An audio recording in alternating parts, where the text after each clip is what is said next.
20. Todo esto ya había sucedido antes, gritó Pierre Anton, con una nube de vaho helado que rodeaba el oscuro agujero del pasamontañas. Ahora esto es noticia, y todo el mundo tiene la mirada volcada en Taering.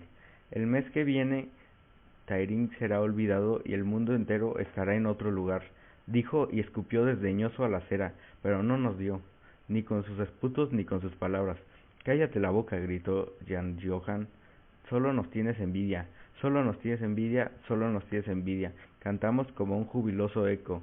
Éramos famosos y no existía nada que pudiera derrocarnos. No existía nada que pudiera derrocarnos porque éramos famosos. Era el día después de que apareciera el primer periódico inglés y a pesar de que no quería, Pierre Anton participó del significado y de la fama. Por fortuna no nos importaba ni eso ni tampoco que no quisiera venir a la cerrería a ver el montón de significado, completamente del todo por completo. Y los que estaban en contra del montón de significado nos traían sin cuidado, tanto si era de Taering, de la prensa, como de otros lugares del país y del mundo, porque había muchísimos que estaban a favor nuestro, y tanta gente no podía equivocarse, muchos más, la verdad. Y la verdad no disminuyó cuando nos invitaron a Atlanta a participar en un show televisivo que se retransmitiría en Estados Unidos y en el resto del mundo. Todos en Taring estaban envueltos en la discusión de si se nos debería autorizar a viajar a Norteamérica o no. A los habitantes de Taring, que estaban en contra del significado del montón y nuestro, no les hacía falta valorarlo ni hablar de que nos diera permiso para ponernos en evidencia, a nosotros, a Taring y a ellos, ante la mirada del mundo entero, como si no fuera ya bastante horrible el estado actual de las cosas. Los demás habitantes de nuestra ciudad estaban orgullosos de la invitación, de nosotros y del significado, porque Taring nunca antes había sido objeto de tanta atención, ni por una ni por otra circunstancia. La mayoría apoyaba el significado, a pesar de ello nos prohibieron hacer el viaje. Claro, cuanto más allá, más a favor nuestros estaba, más razones había para brindarnos cuidados extras, tanto a nosotros como al montón de significado, y a pesar de lo que dijeron los del canal de televisión, nunca se sabía que podía pasarnos al otro lado del Atlántico. Nos hartaba, pero no tanto que nos cuidaran tan bien, solo aumentaba nuestro significado. Eso nos parecía a nosotros. Hasta que volvimos a pasar por delante de Tairingevi 25, era un lunes por la mañana, oscuro, frío y ventoso. No habría sido especialmente agradable salir para encaminarse a la escuela si no hubiera sido porque el significado continuaba haciendo sombra tanto a las matemáticas como a la lengua, al alemán, a la historia, a la biología y a todo lo que era aburrido de la ciudad.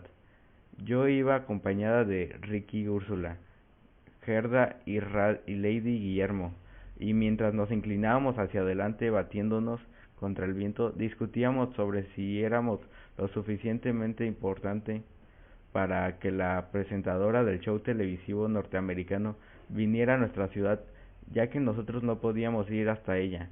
Lady Guillermo estaba segura de estar en lo cierto.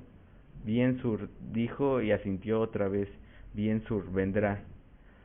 Yo misma pensaba que no podía ser de otro modo, pero antes de llegar al tema de cuál sería el lugar más adecuado para filmar el show y que nos pondríamos, fuimos interrumpidos por Pierre Anton.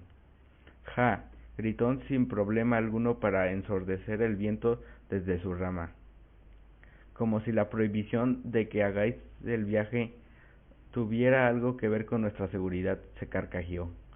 ¿Cuánto dinero creéis que Taring ganaría si os llevarais de aquí a periodistas y fotógrafos, en lugar de que sigas llegando más y más gente y se afloje en fondas y demás lugares con 1 metro cuadrado por alquilar?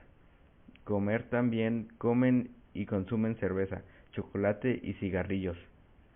se hacen arreglar los zapatos y todo lo impensable. Ja, ja. ¿Hasta qué punto os podéis permitir ser tan tontos? Pierre Anton agitó su pasamontañas al viento y este formó parte de su risa. El que ríe al último ríe mejor, gritó Rique Úrsula. Espera y verás. Si el significado no puede ir al show televisivo, el show televisivo irá al significado. Sí, totalmente cierto, se rió Pierre Anton. El que ríe al último ríe mejor. Y soltó una carcajada fuerte que sonó a convincente argumento y convencimiento. Ja, ja, jo, jo, yo llevo razón. Tanto si Pierre Anton sabía lo que se decía como si lo adivinaba, acertó. Lo de actuar para Estados Unidos y el resto del mundo quedó en agua de borrajas, porque aunque fuéramos importantes y significativos, la presentadora de televisión lo era más, y no tenía tiempo para venir a Taring a hablar con nosotros. Eso ya era bastante malo en sí mismo. Mucho peor fue, sin embargo, que eso sembrara en mí una sombra de duda acerca de si Pierre Anton había dado con algo importante, que el significado es relativo y por tanto vacío de significado. Pero no dije nada. Tenía miedo de Sophie, pero no solo eso, era agradable estar rodeado de fama y de fe en el significado y no quería alejarme de aquello porque afuera no existía más que exterior y la nada.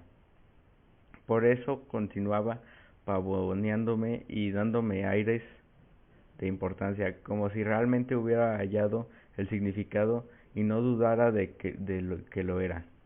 Era fácil fingir, si bien es cierto que continuaban sonando muchas voces en contra, la furia con la que se libraba la batalla por el significado del montón de significados solo podía entrañar que el asunto era de una enorme importancia, e importancia era igual a significado. Por eso enorme importancia era igual a enorme significado. Incluso yo dudaba, claro, pero solo un poquito. Poquito menos nada. Ganamos la batalla sobre el significado en la prensa local y mundial. Lo raro fue que esa victoria acabara por sentirse como derrota. 21. Fue un gran museo de Nueva York el que decidió el asunto. Su nombre estaba formado por unas cómicas abreviaturas que sonaban a algo que un niño no podría pronunciar con claridad, aunque el nombre sonara a Toemes. Selló el rabioso debate de una vez por todas. Nos ofreció $3,500,000 por el montón de significado. De pronto todos supieron que el montón de significado era una obra de arte y que solo los ignorantes no iniciados podían sostener lo contrario. Incluso el crítico de arte de la prensa de la costa oeste se retractó y dijo que, después de mirar ese montón con más detenimiento, vio que era, con todo, casi genial y quizá un exponente de una interpretación nueva y original del sentido de la vida.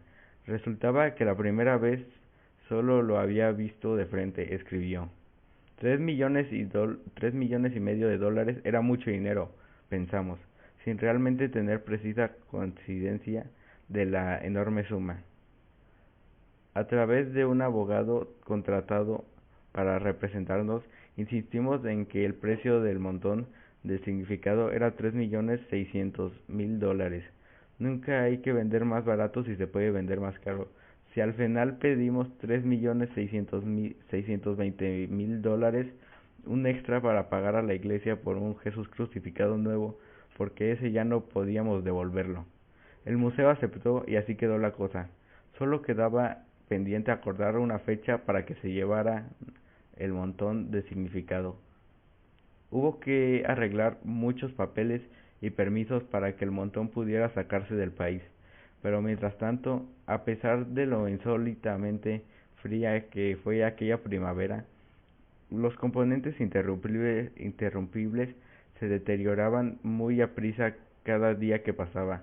El museo se puso, al fin, de acuerdo conmigo mismo en que fuera el 8 de abril, 4 semanas y media después de la fecha en que se acordó. Entonces la gente del museo y sus abogados abandonaron Taring y con ellos la prensa mundial, entre ellos nuestra prensa nacional. Taring volvió a ser la ciudad que siempre había sido, aburrida, más que aburrida, aburridísima. Fue muy estrambólico. Habíamos hallado el significado y con él el sentido de todo.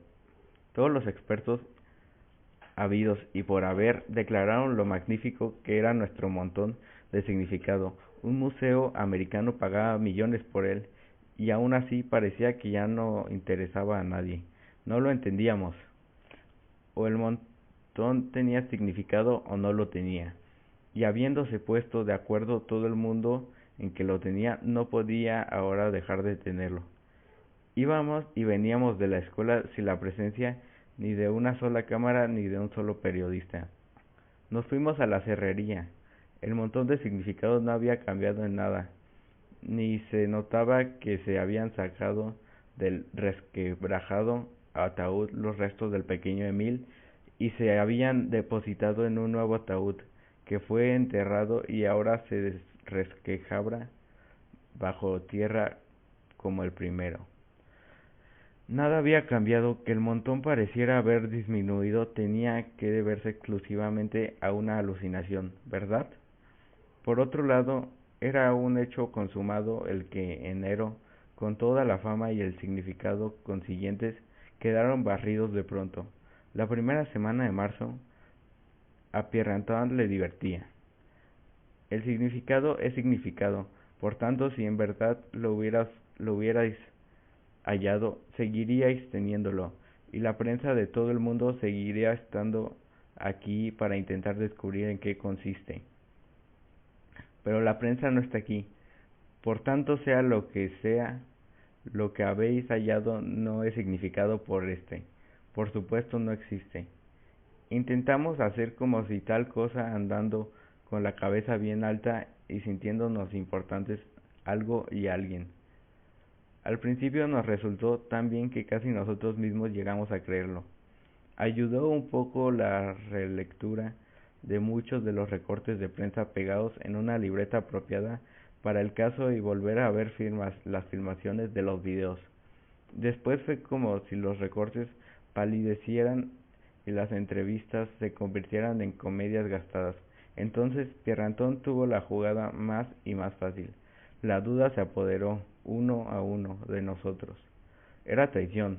No lo comentábamos entre nosotros, solo se notó en la forma en que desapareció la sonrisa de nuestras caras y fue reemplazada por una máscara parecida a la de los adultos. Eso nos revelaba, tal vez con demasiada claridad, que quizá no hubiera mucho que importara. Sophie era la única que resistía, y al final su rostro pálido y sus ojos encendidos eran lo único que nos impedía darnos por vencidos y darle la razón a Pierre-Antoine. 22. Era primavera, pero ese año no se nos metió en el cuerpo. Íbamos a pasar a octavo y estaba al caer el tener que escoger nueva escuela y nuevas asignaturas. ¿Cómo demonios lo haríamos teniendo a Pierrentón recordándonos que las cosas carecían de sentido? Era algo de lo que no teníamos idea. No diseminaríamos a los cuatro vientos y perderíamos la conexión con el significado que primero hallamos y más tarde perdimos, sin saber del todo a dónde había ido a parar, casi como para hacernos creer que no estábamos en primavera. Continuábamos sufriendo los crudos efectos invernales, nieve tardía que caía y se fundía, volvía a caer y volvía a fundirse. Todavía nevó una última vez y se fundió, pero más rápido. Los cerantis y las campanillas blancas se escondían, todavía cerradas y heladas, bajo la nieve, y cuando la última capa desapareció del todo, se abrieron entre las pocas hebras de hierba que habrían sobrevivido al invierno en Tering, anunciando lo nuevo y la primavera. Los de séptimo no percibíamos ni lo nuevo ni la primavera. ¿Qué significado tenía la primavera si pronto llegaría el otoño? y todo lo que brotaba se marchitaría. ¿Cómo podíamos sentirnos dichosos antes el renacer de las hayas y el regreso de los estorninos, o antes la creciente altura del sol en el cielo por cada día que pasaba? Pronto daría todo la vuelta y seguiría el rumbo opuesto hasta la oscuridad de los días y el frío. Sin una flor ni hojas en los árboles, la primavera solo nos recordaba que pronto desapareceríamos nosotros también. Cada vez que levantaba un brazo era un aviso de que pronto bajaría y el gesto quedaría en nada. Cada vez que sonreía y reía, me acosaba el pensamiento de cuántas veces lo haría con esa misma boca, esos mismos ojos, hasta que un día ya no se abrirían más, y entonces otros llorarían y reirían hasta ser también ellos enterrados bajo tierra. O solo el paso de los planetas por el cielo parecía ser eterno, y ni eso, porque una mañana Perrantón explicó a grito pelado que el universo se comprimía hasta que un día llegaría al colapso total, un Big Bang a la inversa. Todo quedaría tan reducido y apretado que sería como nada. Ni siquiera los planetas resistían ser sometidos a tamaño que resistiera. Resistir, persistir, todas las cosas, ninguna, nada. Andábamos por ahí como si no existiéramos. Los días se parecían, y aunque durante toda la semana esperábamos el fin de la semana, este siempre nos decepcionaba y ya era lunes de nuevo, y todavía a empezar. Y eso era la vida y nada más. Empezamos a entender lo que Pierre Anton intentaba decirnos, y también por qué los adultos tenían ese aspecto, aunque hubiéramos jurado que nunca nos pareceríamos a ellos. Había ocurrido, y ni siquiera habíamos cumplido los 15, 13, 14, adultos muertos. Solo Sophie seguía respondiendo a Pierre Anton cuando pasábamos por delante de Taringhibey 25 y del retorcido ciruelo. Este es el futuro, gritó Pierre Anton de nuevo y manoteó como si nos mostrara que todo estaba ya hecho y no quedaba nada para nosotros, que no fuera Taring y la falta de sentido. Los demás agachábamos la cabeza, Sophie no. El futuro es aquello en lo que lo convertimos, gritó como respuesta. Monsergas, chilló Pierre Anton. No hay nada que pueda convertirse en algo, porque nada importa. Existen cantidad de cosas que importan. Sophie, rabiosa, le tiró una mano de piedras pequeñas. Algunas le dieron, pero no lo suficientemente fuerte como para hacerlo desistir. Ven a la cerrería y verás las cosas que tienen significado. Me di cuenta de que Sophie creía de verdad lo que estaba diciendo. Para ella, el montón de significado era el significado. O quizás sea más correcto decir que para ella significaba algo que para nosotros ya no. Vuestros cachivaches no significan nada. De otra manera la prensa mundial se había quedado y gente de todo el mundo peregrinará a Tering para hacerse con un poco de vuestro significado. No quieres ver el montón de significado porque no te atreves, gritó Sophie lo más alto que pudo. Si vuestro montón de basura tuviera el más mínimo significado, no sería yo el que no quisiera reconocerlo, dijo Pierre Anton condescendiente y añadió sosegado, casi compasivo. Pero no lo tiene porque de otra manera no lo habríais vendido, ¿verdad? Por primera vez desde aquello de la inocencia vi lágrimas en los ojos de Sophie. Se la secó con el puño tan rápido que yo más tarde dudé de si lo que había visto era real. A eso último ella no le respondió, y desde aquel día Sophie daba un rodeo para llegar a la escuela. Faltaba solo una semana para el 8 de abril. Faltaba solo una semana para que el museo empaquetara, presentara y se llevara el montón de significado. Faltaba una semana para que Pierre Anton se quedara para siempre con la verdad. Los demás tácitamente nos habíamos dado por vencidos, pero aún así sería insoportable que Sophie se rindiera, y por eso era lo que estaba a punto de ocurrir. Al menos era lo que yo creía, pero Sophie no se rindió. Sophie perdió el juicio. 23. Ocurrió de repente, aunque ahondando en ello y pensando en lo que sucedió los últimos días, podía uno darse cuenta de que ya se veía venir.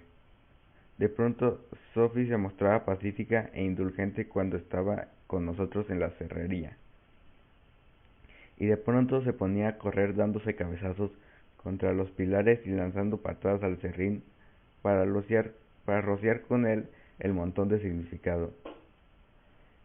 Y se hubiera encaramado a él, y lo hubiera despellejado de no ser por Olé y el gran Hans, que la inmovilizaron.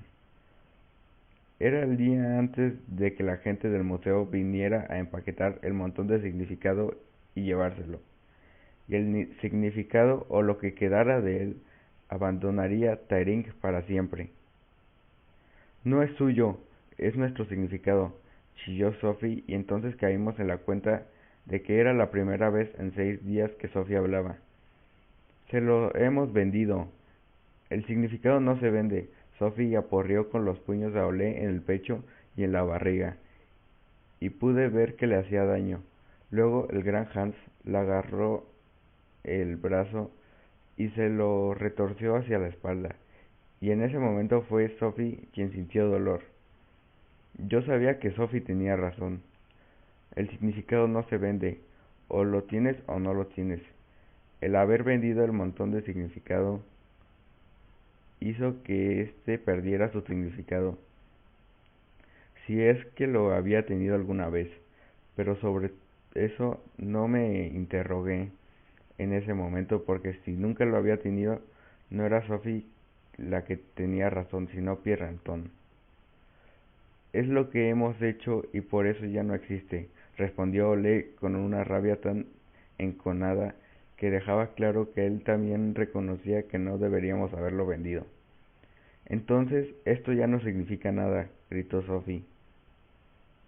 Acababa ya, Sophie, que se vaya a la porra ese montón. Ya no importa, gritó el gran Hans. Y yo pensé que con el dinero del museo siempre podría comprarse una bicicleta nueva y mejor que ese amarillo neón. Así que, para él, claro que podía irse todo a la porra. Si el montón no significa nada, entonces Pierre Anton tiene razón, y en ese caso no hay nada que importe, continuó diciendo Sophie. Nada. Cállate, Sophie, gritó Gerda. Sí, cierra el pico, Sophie, sonó la voz de Jan Johan. Cierra el pico, Sophie, corearon Elise, Hussein, Ricky, Úrsula, el piadoso Kai y un montón más. Pero Sophie no cerró el pico, al contrario, se puso a chillar más alto. Nada, chilló, nada, nada, nada, nada, nada. Sophie chilló y chilló, tan fuerte y agudo que nos pitaban los oídos y nos dolía en lo profundo de los huesecillos. Pero lo peor de todo fue que con el grito pareció que se desmoronaba todo, como si el montón de significado verdaderamente dejara de tener significado, y con ello perdiera también todo lo demás. Primavera, verano, otoño, invierno, gozo, pena, amor, odio, nacimiento, vida, muerte. Todo podía ya irse a hacer puñetas. Igual, uno, nada. No solo yo lo percibía así. Tras esa revelación, fue como si el demonio se apoderara de todos nosotros. Hussein pegó a Rique Úrsula porque fue ella la que había tenido la idea de la alfombra de rezos. El gran Hans la emprendió a patadas con Hussein agradeciéndole lo de la bicicleta. Elise arañó a Olé y le mordió tan fuerte como pudo. Entonces Úrsula pegó a Elise y Sophie se lanzó sobre el gran Hans, tironeándole del pelo, y pude ver cómo le arrancaba los mechones abundantes. Jan Johann se lanzó sobre Sophie y la mordió a palos, con la ayuda del piadoso Kai, porque también había sido ella la que había tenido la idea de Jesús y la cruz. Frederick le plantó a Maiken una bofetada en la cara, y enseguida empezaron a rodar los dos por el serrín, hasta que Maiken pudo deshacerse de él, porque Lady Guillermo le dio una patada a Frederick en mitad de las costillas. Maiken se lanzaba ahora sobre Cerda, mientras Annalie lanzaba al suelo a Lady Guillermo justo antes de que la pequeña Ingrid golpeara a Annalie con una de sus viejas muletas en la cabeza. Y después Henrik le quitó la otra muleta y la pequeña Ingrid cayó al suelo. No vi nada más porque Gerda saltó sobre mi espalda desde atrás y me caí al suelo con ella encima, y rodamos las dos por el serrín, revueltas con los demás. Nuestros puños golpeaban con fuerza a pesar de no estar enfrentados. Yo tiré a Gerda del pelo y ella a mí. Luego me agarró mi pendiente y tiró de él y chillé de dolor. Aprovechando su sorpresa por haberse quedado con el pendiente en la mano, pude quitármela de encima y me levanté de un salto. Me palpé la oreja y mi mano quedó mojada de asquerosa sangre caliente, y también había sangre esparcida por la baraúnda de cuerpos combatiendo que mi mirada captó. Brotaba de los rostros de mis compañeros de clase y despacio iba marchando tanto el serrín como el suelo de cemento. Parecía que quisiéramos matarnos, y de pronto supe que tenía que ir a buscar a Pierre Anton. Conseguí deshacerme de las patadas de Gerda, que me agarraba por las piernas. Con esfuerzo salí de tumulto. Desaparecí por la puerta y bajé corriendo por la calle. Corrí todo lo rápido que pude, como nunca antes había corrido. Resollaba y me dio una punzada y dolor de garganta y en las piernas. Pero seguí corriendo. No sabía qué le diría a Pierre Anton para conseguir que me acompañara a la cerrería. Solo sabía que tenía que llevármelo. Pierre Anton estaba sentado en su rama del ciruelo y vacío. Miraba a la nada. Pude ver su suerte azul desde lejos, entre los incipientes brotes verde claro. No paré de correr hasta llegar al árbol. Me detuve súbitamente en la acera y por un momento no pude decir palabra. Tosía, escupía y jadeaba en busca del aire que se negaba a llenar mis pulmones. Pierre Anton me miraba sorprendido y no poco divertido con mis fatigas. ¿A qué se debe este honor, Agnes?, dijo amistosamente, pero con una clara intención de risa burlona por debajo. Yo no me muté por la burla. Sofía ha enloquecido, balbuceé tan pronto como volvió a mí el aliento para hablar. Todos se atacan, tienes que acompañarme. Iba a añadir algo más para convencerle, aunque no sabía exactamente qué, pero Pierre Anton ya se deslizaba por las ramas sin decir palabra. Se quedó colgado de los brazos un instante y luego se dejó caer sobre la hierba. Desapareció por el patio y apareció poco después con su vieja bicicleta de hombre. Pedaleó con fuerza sin dejarme posibilidad alguna de seguir su marcha. Cuando llegué a la cerrería, su vieja bicicleta estaba tirada en el borde de la zanja y a él no se le veía por ninguna parte. Había un silencio de muerte. Abrí la puerta con precaución y entré. Una terrorífica visión apareció ante mí. La clase séptimo A rodeaba a Pierre Anton formando un medio círculo, las narices golpeadas y torcidas, las cejas abiertas, les faltaban dientes, los labios manchados e hinchados, los ojos azules y rojos, alguna oreja medio arrancada y un par de ellos parecía que casi no podían estar de pie. Todos estaban empapados de sangre y serrín, pero no fue eso lo que vi. Lo que vi fue odio, odio, más odio, de todos contra todos. Cerré la puerta y avancé pegada a la pared de la cerrería. Perreantón los miraba uno a uno. Sois, maldita sea, una pandilla de idiotas. Estalló y meneando la cabeza se adelantó un poco. Si no existe nada que importe, no hay nada por lo que enfadarse. Y si no existe nada por lo que enfadarse, tampoco existe nada por lo que pelearse. Los recorrió a todos con la mirada como retando a cada cual a oponerse a lo dicho. Así que, ¿qué estáis haciendo? Dio una patada al serrín, miró en dirección al montón y soltó una carcajada burlona. ¿Os peleáis por ese montón de basura? Señaló desdeñosamente, pero mirándolo se quedó absorto en algo, aunque no era posible saber el qué. Se acercó un poco más y caminó con lentitud alrededor del montón. Durante rato contempló el ataúd del pequeño Emil, con el cuerpo putrefacto de Cenicienta encima. Examinó la cabeza de la perra en lo alto del montón. Después dejó deslizar la mirada por encima, del telescopio a la Dannebrog y a Jesús crucificado, y de los guantes de boxeo a la serpiente sumergida en el formol. A las 6 trenzas azules y a la bicicleta neón sobre la alfombra de rezos, a Oscarito muerto y al tieso dedo índice de Jan Johan, entonces descubrió algo que no entendía. ¿Por qué esa tela? Preguntó señalando el pañuelo a cuadros. Es significado, gritó Sophie histérica. Es significado. Pierrantón desplazó la mirada de ella hacia nosotros.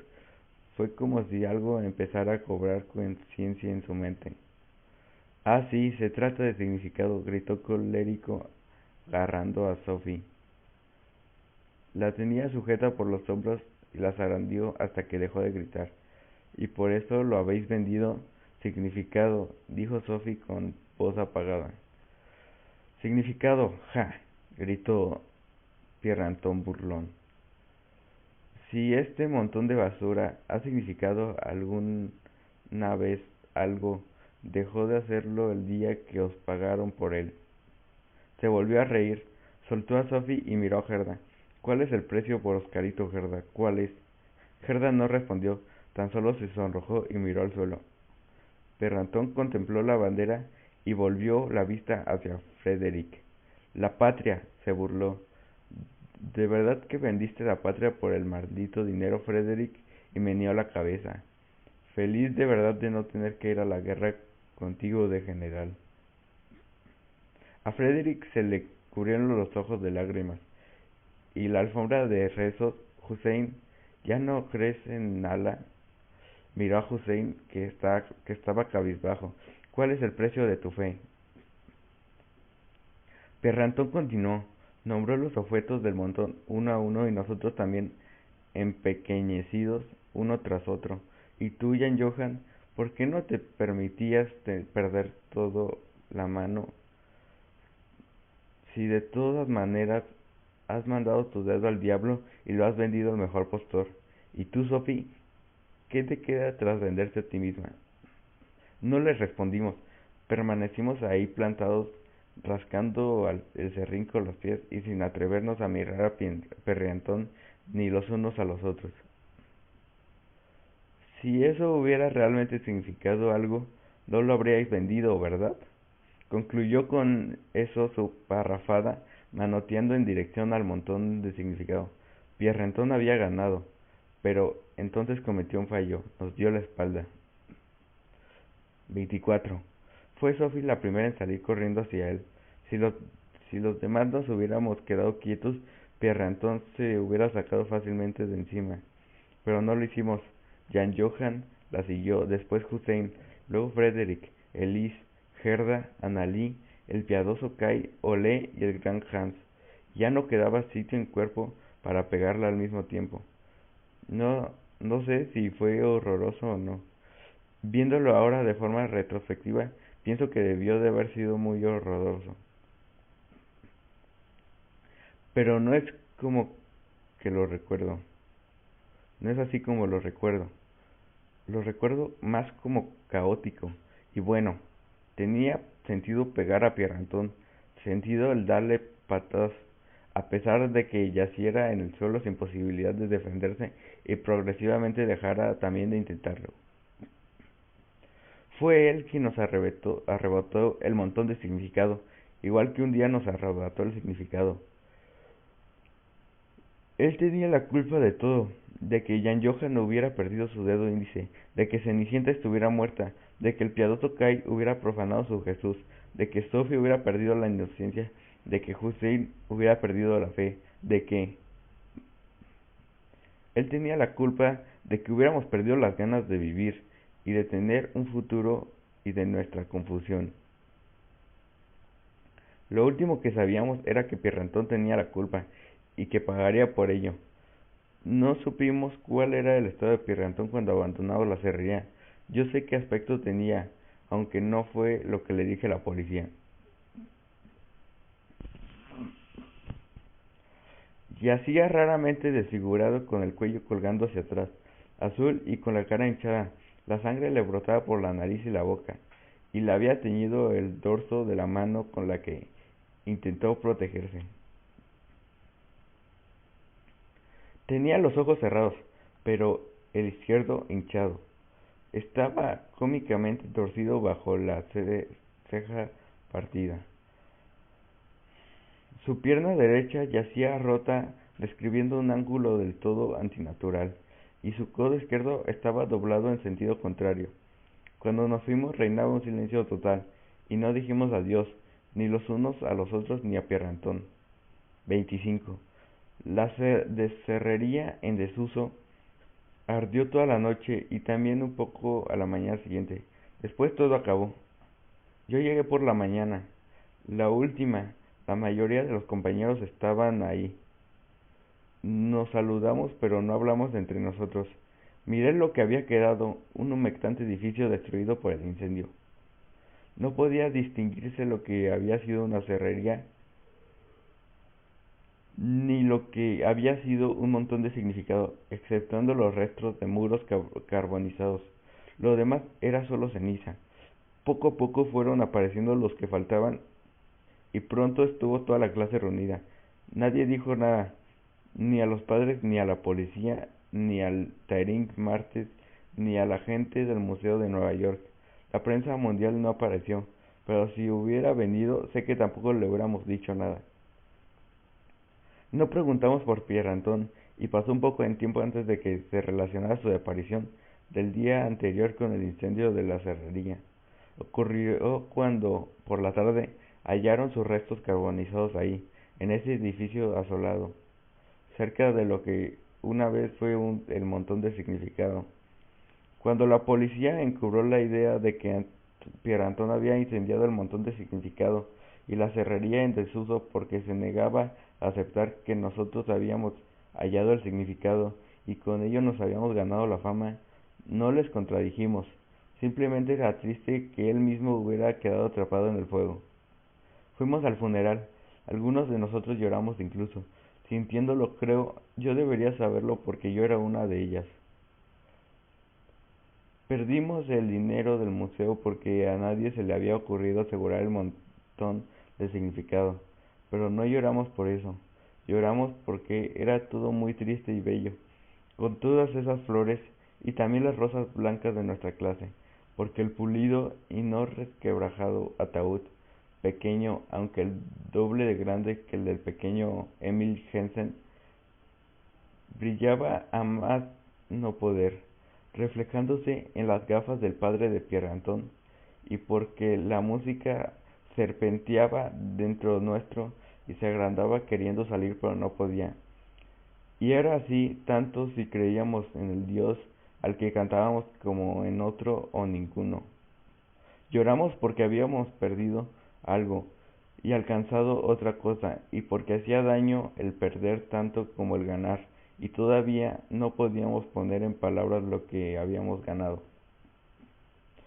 Después de que el ataúd blanco y no resquebrajado de Pierre Anton hubiera descendido a la tierra después de beber cerveza de funeral en la comuna de Taringbey 25, y después de que tanto el profesor Skildensen era el padre de Pierre Anton y otros muchos que no conocíamos pero que adivinábamos debían de ser familia suya, hubieran dicho un montón de cosas bellas sobre Pierre Anton que no habíamos conocido, nos fuimos a la cerrería. Una sensación imprecisa nos decía que a nadie le parecía apropiado que nos reuniéramos precisamente ese día ahí. Así que por primera vez en muchos meses partíamos hacia el lugar de tres en tres, tomando las 4 rutas diferentes. El día asoleado había dejado de humear. El edificio asoleado había dejado de humear. Todas las ascuas estaban apagadas, y quedaba solo ceniza y trozos de ladrillos carbonizados, fríos y de tonalidad blanca, gris y negra. Donde había estado el montón de significado, parecía que la capa de ceniza era un poco más gruesa, pero era imposible detectarlo con seguridad. El lugar estaba cubierto de techo derrumbado y pedazos de vigas. Fue un duro y sucio trabajo. Nos quedamos negros de arriba abajo, incluyendo la ropa interior. Hablamos lo menos posible. Simplemente señalábamos con el dedo si nos hacía falta que alguien agarrara el extremo de una viga o de una piedra.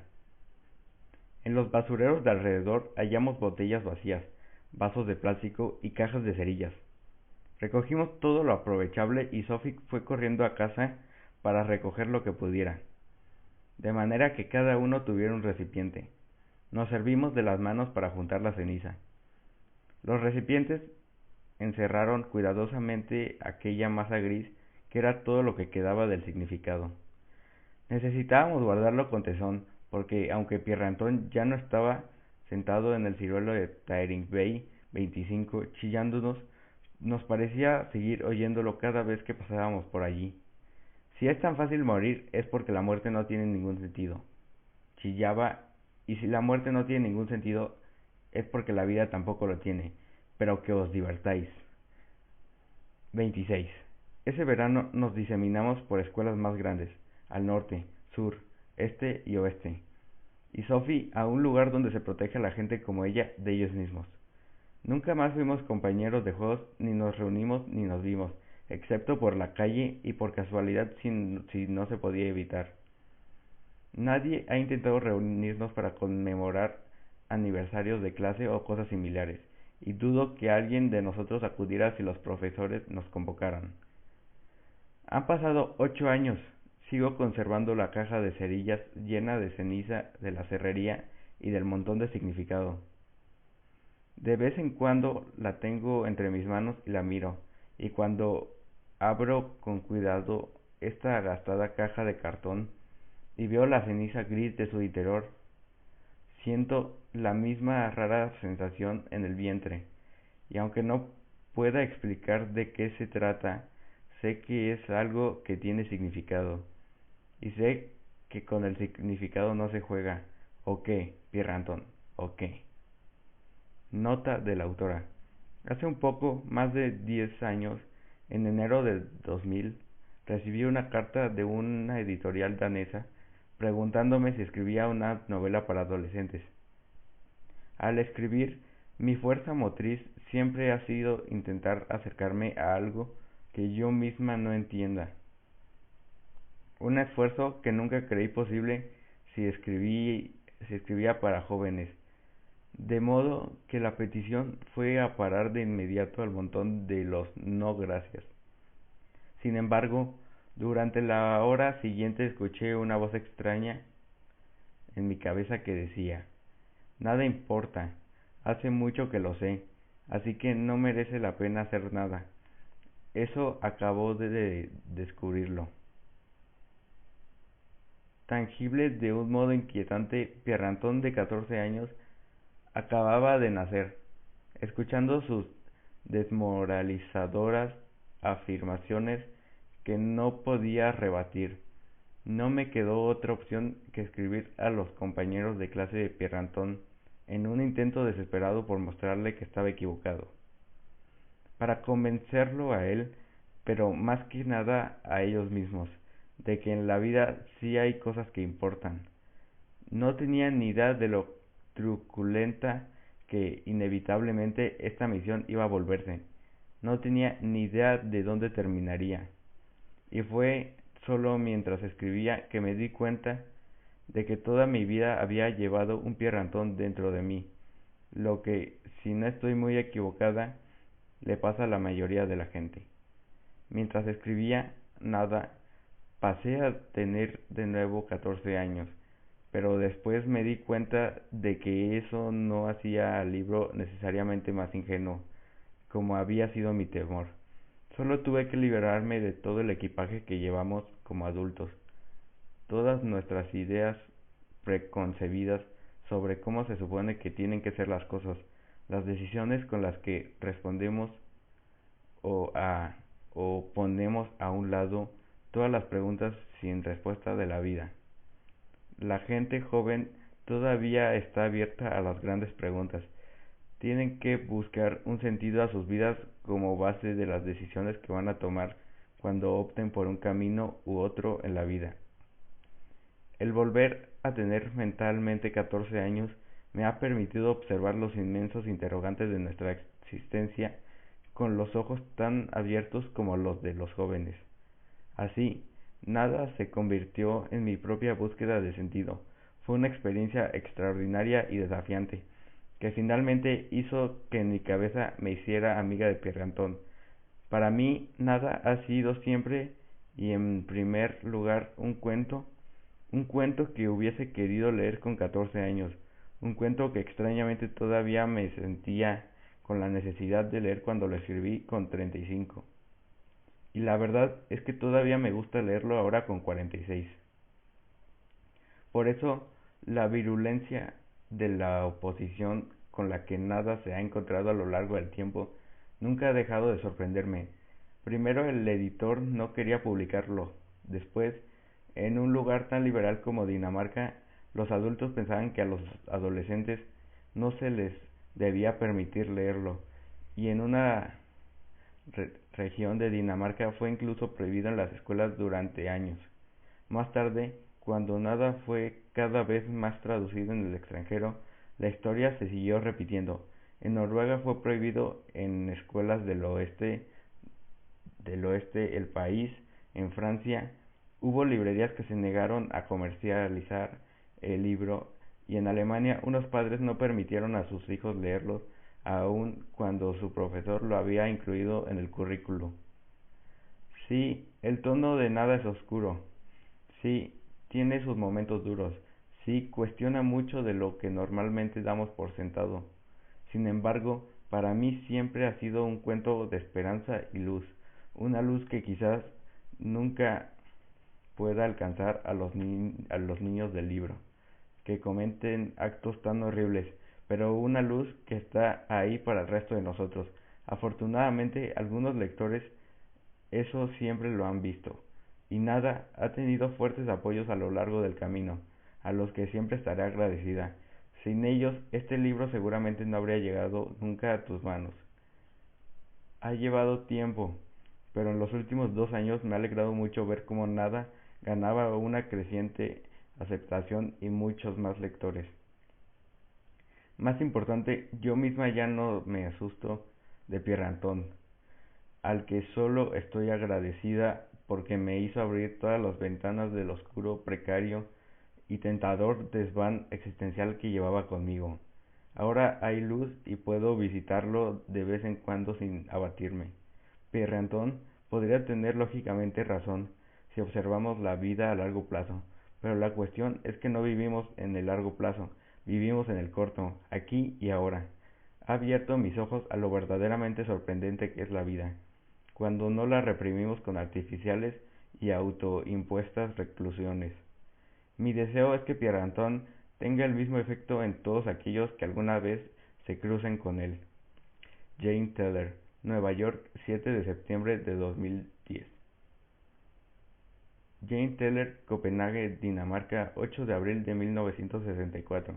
Escritora y ensayista danesa de origen austroalemán.